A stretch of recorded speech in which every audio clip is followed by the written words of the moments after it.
पुलवामा हमले के बाद और फिर भारत के पाकिस्तान में स्ट्राइक के दावे के बाद ऐसा लग रहा है कि दोनों मुल्क जंग के दहाने पर पहुंच चुके हैं और बाकायदा हमले की खबर किसी भी वक्त आ सकती है। और इंडियन मीडिया पर सर्जिकल स्ट्राइक्स का इतनी तवातर और आसानी के साथ जिक्र किया जाता है गोया हिंदुस्तानियों ने सर्जिकल स्ट्राइक उसे समझ ली है जो लाखों करोड़ों इंडियन रोजाना सुबह सवेरे रेल की पटरियों के किनारे करते हैं। और एटम बम चलाना यूं आसान समझा हुआ है जैसे एटमी मिसाइल न हो, दिवाली पर चलाई जाने वाली शुरली पटाखे हों जिसके फीते पर आग लगाई, शू पटाख की आवाज के साथ सबने तालियां बजाई और उसके बाद सब कुछ नॉर्मल हो गया। इंडियन लीडर तो शायद इलेक्शन जीतने के लिए और इंडियन मीडिया शायद रेटिंग्स के लिए अपनी आवाम को बेवकूफ पर बेवकूफ बनाता जा रहा है। चुनाचे इस जंगी माहौल में वॉइस डेली पर हमने ये फैसला किया कि जरा इंडिया के दर्शकों को पाकिस्तान की एटमी ताकत के दर्शन ही करवा दिए जाएं। तो चलिए वॉइस डेली की अपनी आज की वीडियो में आपको बताते हैं कि पाकिस्तान के पास किस किस नस्ल के एटमी मिसाइल मौजूद हैं और उनकी रेंज पर कौन कौन सा इंडियन शहर है। लेकिन हमेशा की तरह आगे बढ़ने से पहले एक याद दहानी करवाएंगे, अगर आप हमारी वीडियो पहली मर्तबा देख रहे हैं तो रेड बटन पर क्लिक करके और बेल आइकॉन को प्रेस करके वॉइस डेली के सब्सक्राइबर बनना मत भूलिए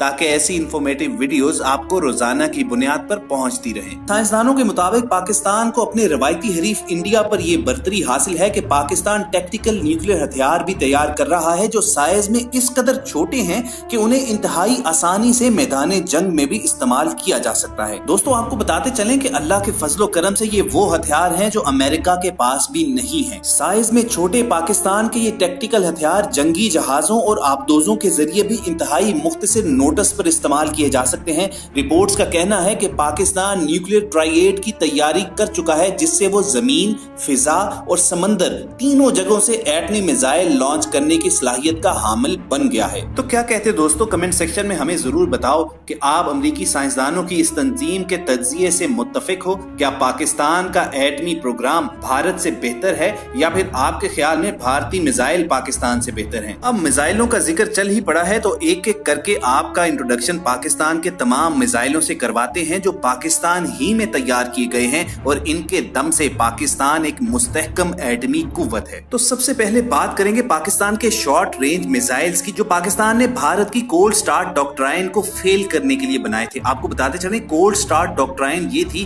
कि इंडिया ने ये मंसूबाबंदी की थी कि पाकिस्तान के कुछ इलाकों पर अचानक से तेजी के साथ हमला करके उन इलाकों का राब्ता पाकिस्तान के दीगर एरियाज और फौज की सप्लाई से काट दिया जाएगा और यूं पाकिस्तान को टुकड़े टुकड़े कर दिया जाएगा। इंडिया ने बिलियंस ऑफ डॉलर्स खर्च के अपने तमाम कैंटोनमेंट्स पाकिस्तान की सरहद के करीब इसी मंसूबाबंदी के तहत बना लिए थे, लेकिन पाकिस्तान ने अपने शॉर्ट रेंज मिसाइल मुतारिफ करवा के इंडिया के ये तमाम बिलियंस ऑफ डॉलर्स की इन्वेस्टमेंट का बेड़ा गर्क करके रख दिया। पाक फौज के पास इस सूरत हाल से निपटने के लिए 60 किलोमीटर तक की मार करने वाला शॉर्ट रेंज नसर मिसाइल मौजूद है जो एटमी हथियार ले जाने की सलाहियत रखता है और इस 60 किलोमीटर की रेंज के अंदर अंदर आने वाला कोई भी शख्स, कोई भी मिलिट्री टैंक या जीप सलामत बाकी नहीं बचेगी। शॉर्ट रेंज मिसाइल नसर के बाद हमारे पास बारी आती है हतफ और अब्दाली मिसाइलों की। हतफ मिसाइल एक टैक्टिकल बैलिस्टिक मिसाइल है और इसकी रेंज तकरीबन 200 किलोमीटर के करीब है। पाक फौज के मुताबिक ये एक मल्टी ट्यूब बैलिस्टिक मिसाइल है, यानी लॉन्च करने वाली व्हीकल से एक ही वक्त में एक से ज्यादा मिसाइल दागे जा सकते हैं। आपको बताते चले हतफ नबी करीम सल्लल्लाहु अलैहि वसल्लम की तलवार का नाम था, लिहाजा पाक फौज ने इस रॉकेट का नाम भी हतफ रखा है। और जरा सोचिए अगर ये हतफ लॉन्च किया गया तो नबी पाक सल्लल्लाहु अलैहि वसल्लम की तलवार के नाम पर रखे जाने वाले इस मिसाइल की काट से कौन दुश्मन बच सकेगा। तो दोस्तों ये तो हो गया पाकिस्तान के शॉर्ट रेंज मिसाइल सिस्टम का अहवाल। इससे कबल के आपका तारुफ पाकिस्तान के लॉन्ग रेंज वाले मिसाइलों से करवाएं, आपसे एक गुजारिश करेंगे कि आप चंद सेकंड निकाल कर कमेंट सेक्शन में उन गुमनाम पाकिस्तानी हीरोज के नाम पर अपना सलाम जरूर पेश करें कि जिनकी हुब्बुल वतनी के जज्बे के तहत परवान चढ़ने वाली जहानत ने पाकिस्तान के ये शॉर्ट रेंज मिसाइल ऐसे डिजाइन किए हैं कि इनके जरिए एटमी हथियार तक फायर किए जा सकते हैं और यूं पाकिस्तान ने इंडिया की बिलियंस ऑफ डॉलर्स की कोल्ड स्टार्ट डॉक्ट्राइन की ऐसी की तैसी करके रख दी है। सो कमेंट सेक्शन में पाकिस्तानी एटमी साइंसदान, पाक फौज और ISI जिंदाबाद लिखकर इन सब से अपनी मोहब्बत का खुलकर इजहार जरूर कीजिए। पाकिस्तान के सरहदी इलाकों के करीब तरीन इंडिया के तकरीबन 10 के करीब शहर गजनवी मिसाइल पर एटमी हथियार बांध कर निशाना बनाए जा सकते हैं। इन हथियारों से भारत के मरकजी फौजी अड्डे भी तबाह किए जा सकते हैं। गजनवी मिसाइल के बारे में आपको बताएं कि इसका जिसका नाम सोमनाथ का मंदिर तोड़कर रख देने वाले महमूद गजनवी के नाम पर रखा गया था और इसकी रेंज 300 से 350 किलोमीटर के अंदर है। इसके बाद अल्लाह ताला ने हम पर करम किया और हमने शाहीन 1 के नाम से मिसाइल बना लिया जिसकी रेंज तकरीबन 750 किलोमीटर है और रिपोर्ट्स के मुताबिक भारत के 15 के करीब शहर शाहीन 1 के ऊपर एटम बम बांधकर तबाह बर्बाद किए जा सकते हैं। दोस्तों, पाकिस्तान की कुव्वत और ताकत यहीं पर खत्म नहीं हो जाती। हमारे साइंसदानों की हुब्बुल वतनी और जज्बा ईमानी के तहत मेहनत करने का नतीजा है कि हमने गौरी मिसाइल बना लिया और यूं हमारी रेंज 1500 से 1800 किलोमीटर तक बढ़ गई। इंडियन माहिरीन की रिसर्च के मुताबिक पाकिस्तान के तकरीबन निस्फ से ज्यादा जमीनी एटमी हथियार गौरी बैलिस्टिक मिसाइल पर ही नस्ब हैं और भारत के 4 बड़े शहर नई दिल्ली, मुंबई, बेंगलोर और चेन्नई पाकिस्तान के इस मिसाइल की रेंज पर हैं। गोया अगर इंडिया ने पाकिस्तान पर जंग मुसल्लत करने की हमाकत कर ही ली तो पाकिस्तान सिर्फ एक बटन दबाकर चंद मिनट के अंदर अंदर इन 4 बड़े इंडियन शहरों को राख का ढेर बना देगा। और यहाँ आपको ये भी वाजे कर दे कि इन 4 बड़े इंडियन शहरों के तबाह होने से सिर्फ जानी नुकसान ही नहीं होगा बल्कि इंडिया की मैशियत की कमर टूट के रह जाएगी। और इसके साथ साथ इस 1500 से 1800 किलोमीटर की रेंज के अंदर ही अमरीकी, ब्रिटिश और रशियन फ्लीट समंदर के अंदर खड़े हैं। यानी अगर इंडिया के साथ साथ उसके इत्तेहादियों ने भी पाकिस्तान पर हमला करने की गलती की तो गौरी मिसाइल 1500 किलोमीटर की रेंज के अंदर पाए जाने वाले पाकिस्तान के तमाम दुश्मनों के लिए काफी है। दोस्तों, इसके बाद अल्लाह ताला ने हम पर मजीद एहसान किया, हमें तौफीक नसीब हुई और हमने शाहीन 2 नामी मिसाइल बनाया। इस मिसाइल की रेंज 2500 किलोमीटर है और ये कोलकाता समेत भारत के बेशतर बड़े मशरकी शहरों को बासानी तबाह बर्बाद करके रख सकता है। और अल्लाह ताला ने अपनी इनायात का सिलसिला हम पर यहीं पर नहीं रोका। अगर इंडिया के किसी गोशे में, किसी कोने में मौजूद किसी शख्स के जहन में ये बात आए कि यहाँ तक पाकिस्तान के मिसाइलों की रेंज नहीं है, मैं पाकिस्तान से 3000 किलोमीटर दूर बैठा हूँ तो मुझे कोई टच नहीं कर सकता, तो फिर हमने उसके जवाब के लिए शाहीन 3 नामी मिसाइल बनाया जिसकी रेंज 3000 से 3500 किलोमीटर के दरमियान है। और पूरा इंडिया तो छोड़ें, पाकिस्तान का दूसरा बड़ा दुश्मन इसराइल भी इस मिसाइल की रेंज में आता है। याद रहे कि डॉक्टर अब्दुल कदीर खान ने अपने एक इंटरव्यू में बताया था कि इस मिसाइल की खसूसियात को हमेशा खुफिया रखा गया है और भारतीय तजिया निगार हर वक्त सर पीटते रहते हैं कि पाकिस्तान शाहीन 3 की असल रेंज नहीं बता रहा।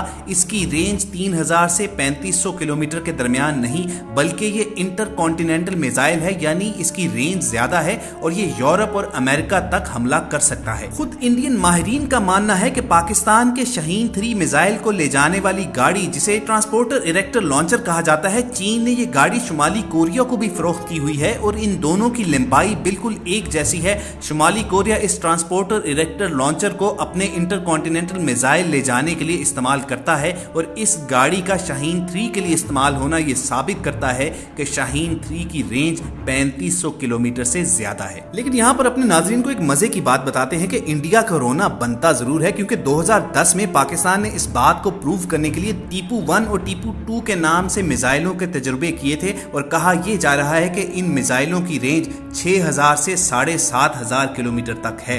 यानी अल्लाह ताला के फजलो करम से अल्लाह ताला ने पाकिस्तान पर इतना बड़ा एहसान किया कि टीपू 1 और टीपू 2 नामी मिसाइल पाकिस्तान के एटमी हथियार ले जाने की सलाहियत रखते हैं और यूं यूरोप और अमेरिका का कोई शहर, कोई गली, कोई कोना ऐसा नहीं है जो पाकिस्तान के एटमी हथियारों की जद में ना हो और यही पाकिस्तान की बका और सलामती की जामन है। ये अल्लाह ताला का एहसान नहीं तो और क्या है कि इस कुर्रा अर्ज के 2 करोड़ 74 लाख मुरब्बा किलोमीटर के इलाके को हमारे सॉलिड और लिक्विड फ्यूल मिसाइलों की रेंज के अंदर कर डाला है। दोस्तों, ये तो अहवाल था पाकिस्तान का इंडिया पर फिजाई और बर्री बर्तरी का, यानी जमीन से और फिजा से हम इंडिया पर किस तरह आतिश और आहन की बारिश कर सकते हैं। अब आइए जरा आपको बताते हैं कि पाकिस्तान समंदर के रास्ते इंडिया को किस तरह तबाह बर्बाद करके रख सकता है। दुनिया भर में एटम बम के बाद जो सबसे ज्यादा खतरनाक हथियार है वो है आबदोज। अल्हम्दुलिल्लाह आज पाकिस्तान में ऐसी एटमी आबदोज भी तैयार की जा चुकी है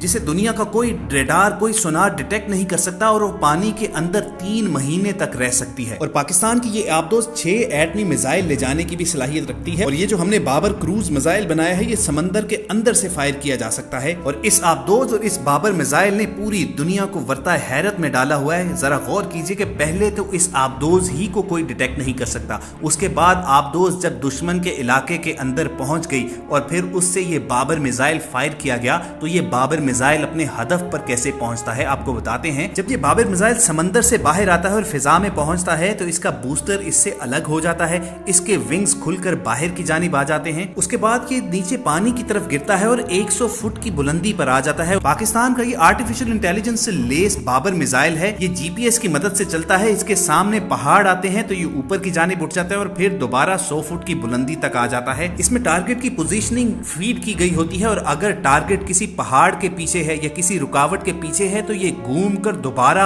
आकर टारगेट को हिट करने की सलाहियत रखता है। आपको बता दें ये जो आने वाले जमाने की जंगें हैं उसमें आबदोज और ये बाबर टाइप के मिसाइल निहायत ही अहमियत के हामिल हैं, क्योंकि ये आबदोज 90 दिन तक समंदर की तह में रह सकती है। तो अगर कोई मुल्क ये सोचे कि वो पाकिस्तान पर हमला करके पहले ही उसे एटमी हमले का निशाना बना लेगा और तबाह बर्बाद करके रख देगा, तो पाकिस्तान के पास ये सलाहियत मौजूद है कि उसके एटमी मिसाइल समंदर की तहों में हैं जिन्हें कोई रेडार भी डिटेक्ट नहीं कर सकता। पाकिस्तान सेकंड स्ट्राइक करने की अहलियत रखता है, यानी अगर इस पर पहले हमला कर भी लिया जाए तो पाकिस्तान जवाबी हमला करके अपने दुश्मन को नेस्तो नाबूद कर सकता है। तो दोस्तों ये है पाकिस्तान की एटमी कुव्वत के अगर इंडिया पाकिस्तान पर हमले करने की हमाकत कर बैठता है तो ना सिर्फ फिजा बल्कि जमीन और समंदर के अंदर से भी उसके पास बचने का कोई चांस नहीं है। ये पाकिस्तान की एटमी सलाहियत ही है कि उसने हर बार भारत को जंगी एडवेंचर से बाज रखा है और इस मर्तबा भी उम्मीद है कि इंडिया की क़यादत होश के नाखून लेते हुए ऐसे किसी एडवेंचर का शौक पूरा नहीं करेगी, क्योंकि अगर एक बार ये एटमी पटाखे फूट गए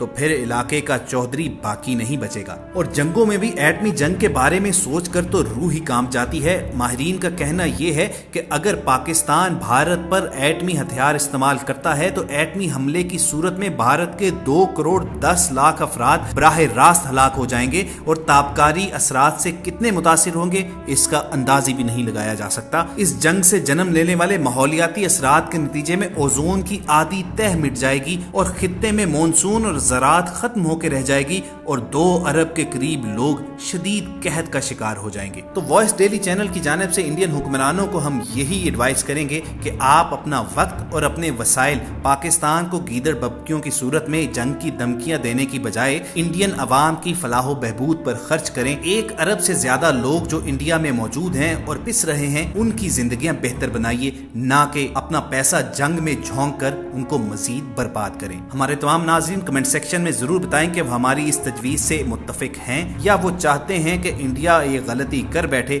और पाकिस्तान इंडिया को रगड़ डाले। ये सवाल आपके लिए छोड़े जाते हैं और वीडियो का खत्म यहीं पर करेंगे। पूरी उम्मीद रखते हैं कि आपको ये वीडियो पसंद आई होगी। इसे लाइक और शेयर जरूर कीजिए और इसके साथ साथ अगर आपने हमारी वीडियो पहली मर्तबा देखी है तो रेड बटन पर क्लिक करके और बेल आइकॉन को प्रेस करके वॉइस डेली के सब्सक्राइबर बनना मत भूलिए, ताकि ऐसी इंफॉर्मेटिव वीडियोस आपको मुस्तकबिल में भी मिलती रहें। अपना और इर्द गिर्द के लोगों का ख्याल रखिए और सुनते रहिए वॉइस।